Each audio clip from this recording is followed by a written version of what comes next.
Olubereberye 28 olunyiriri olusooka. Isaaka n'ayita Yakobo n'amusabira omukisa, n'amukuutira n'amugamba, towasanga ku bawala ba Kanani. Olwokubiri, golokoka ogende e Padanalaamu eri ennyumba ya Besweri kitaawe wa nnyoko, weewasize omukazi aliva ku bawala ba Labbaani mwannyina wa nnyoko. Olwokusatu, era Katonda omuyinza w'ebintu byonna akwongerenga ofuuke ekibiina eky'amawanga. Olwokuna, era akuwa omukisa ogwa Ibulayimu gwe n'ezzadde lyo awamu naawe, osikire ensi gye watambuliramu Katonda gye yawa Ibulayimu.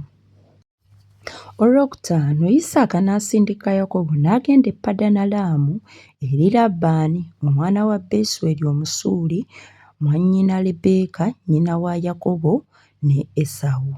Olw'omukaaga, era Esawu n'alaba nga Isaaka yasabira Yakobo omukisa, n'amusindika okugenda e Padanalaamu okwewasiza eyo omukazi, era bwe yamusabira omukisa n'amukuutira n'ayogera nti, towasanga ku bawala ba Kanani. Olw'omusanvu, era nga Yakobo n'awulira kitaawe ne nnyina, era n'agenda e Padanalaamu. Olw'omunaana, Esawu n'alaba ng'abawala ba Kanani tebaasanyusa kitaawe Isaaka kitaawe.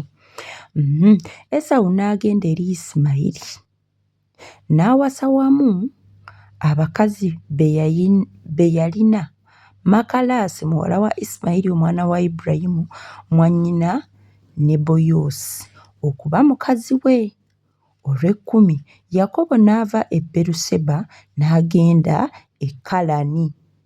Olw'ekkumi n'atuuka mu kifo n'asuulawo n'akeesa obudde kubanga enjuba yali egudde. N'atwala erimu ku mayinja g'omu kifo n'alyezizika wansi w'omutwe gwe n'agalamira mu kifo ekyo okwebaka. Olw'ekkumi, n'aloota ekirooto, laba, amadaala agasimbiddwa ku ttaka ku ntikko yaago ng'etuuse mu ggulu. Era laba, bamalayika ba Katonda nga balinnya nga bakka ku go. 13, era laba Mukama ng'ayimiridde waggulu waago, n'ayogera nti, nze Mukama, Katonda wa Ibulayimu jjajjaawo, era Katonda wa Isaaka. Ensi gy'ogalamiddeko ndigikuwa ggwe n'ezzadde lyo.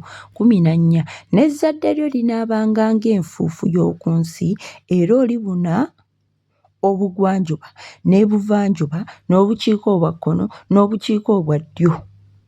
Ne mu ggwe ezzadde lyo ebika byonna eby'omu nsi mwe biriweebwa omukisa. 15, era laba, nze ndi wamu naawe, era nnaakuumanga gy'onoogendanga yonna, era ndikomyawo mu nsi eno, kubanga sirikuleka okutuusa lwe ndimala okukola bye nkugambye.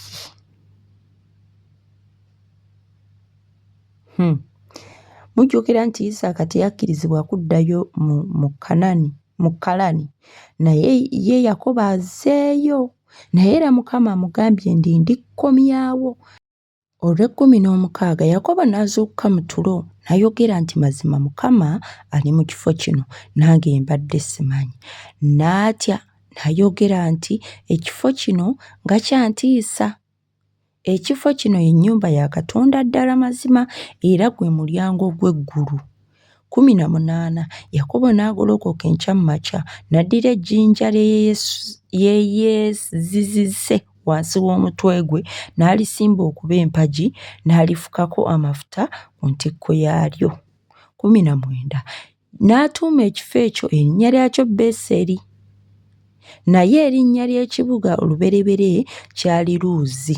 20, Yakobo ne yeeyama obweyamo n'ayogera nti, Katonda bw'anaabanga wamu nange, era bw'anankuumiranga mu kkubo lino lye ŋŋendamu, era bw'anampa nga emmere, ekyokulya n'engoye ez'okwambala 21, n'okudda n'enzira mu nnyumba ya kitange n'emirembe, Mukama n'alyoka abeera Katonda wange, n'ejjinja lino yensimbye okuba empagi liriba ennyumba ya Katonda era ku byonna by'onompanga siiremenga kuwa kitundu eky'ekkumi.